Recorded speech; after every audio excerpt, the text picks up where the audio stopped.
नमस्कार दोस्तों, वक्फ बिल रद्द होगा या नहीं होगा, ये इस वक्त का बहुत बड़ा सवाल है।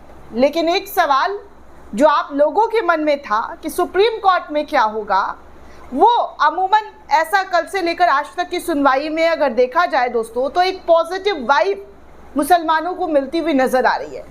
जो आर्टिकल्स को लेकर सुप्रीम कोर्ट में जिरा कपिल सिब्बल, अभिषेक मनु सिंघवी और भी वकीलों ने सीजीआई के सामने रखी, उसके बाद सीजीआई ने उन तमाम सवालों को, उन तमाम चीज़ों को जिसको लेकर मुसलमानों को इस कानून से डर था, खौफ था, वो केंद्र सरकार से पूछ डाला।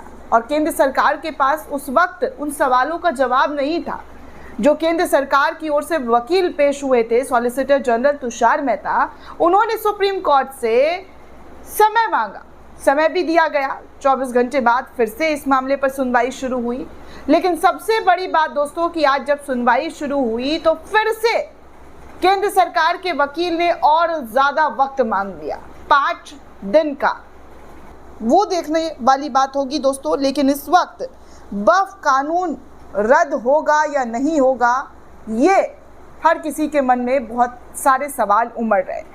सीजीआई ने 1 हफ्ते का वक्त मोदी सरकार को दिया है इस पूरे मामले पर अपनी दलील रखने के लिए। 13 तारीख को यानी कि 13 मई को सीजीआई खन्ना रिटायर्ड होने वाले हैं। लेकिन उससे पहले, अपने रिटायरमेंट से पहले, सीजीआई खन्ना ने इस मामले को लेकर 1 हफ्ते का वक्त सुप्रीम कोर्ट में जो केंद्र की ओर से पेश वकील हो रहे थे उनको दे दिया है।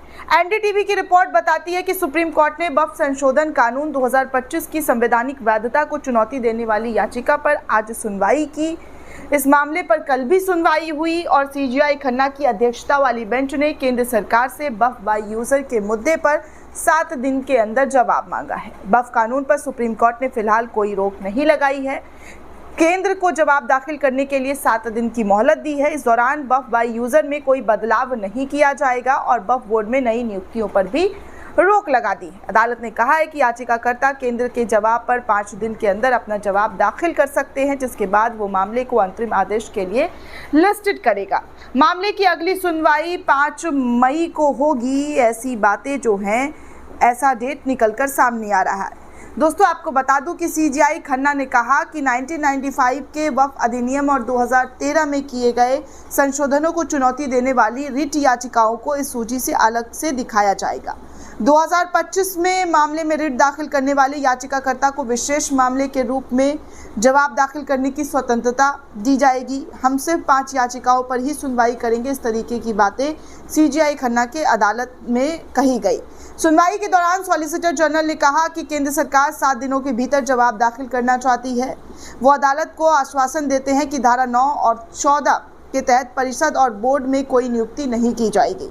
सुनवाई की अगली तारीख तक ना तो वक्फ बाय यूजर में कोई बदलाव होगा और ना ही कलेक्टर द्वारा इसमें कोई बदलाव किया जाएगा।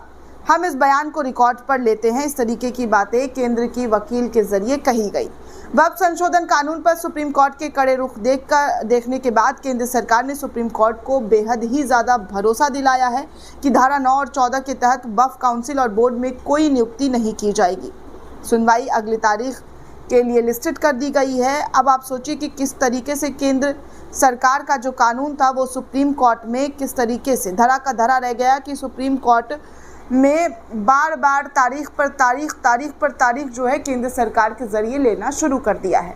अब देखना दिलचस्प ये रहेगा दोस्तों कि अगली सुनवाई पर केंद्र सरकार अपनी ओर से क्या क्या जवाब दाखिल करने वाले हैं, क्योंकि जो हित की बातें कर रही थी मोदी सरकार, वो हित तो फिलहाल सुप्रीम कोर्ट में नहीं दिखा पाए और ना ही अपनी दलील जो है जिस तरीके की रखनी चाहिए थी वो रख पाए हैं, क्योंकि बार बार तारीख पर तारीख मांगा जा रहा है।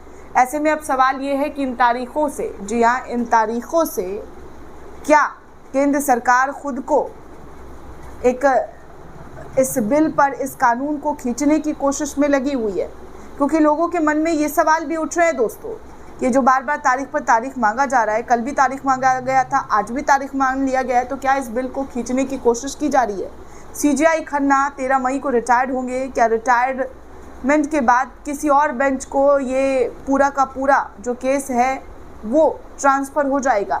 ये तमाम सवाल इस वक्त आम मुसलमानों के जहन में चल रहा है। आपको क्या लगता है दोस्तों, हमें कमेंट करके ज़रूर बताइएगा। साथ ही साथ चैनल को ज़्यादा से ज़्यादा लाइक, शेयर और सब्सक्राइब करना बिल्कुल भी ना भूलें। धन्यवाद दोस्तों।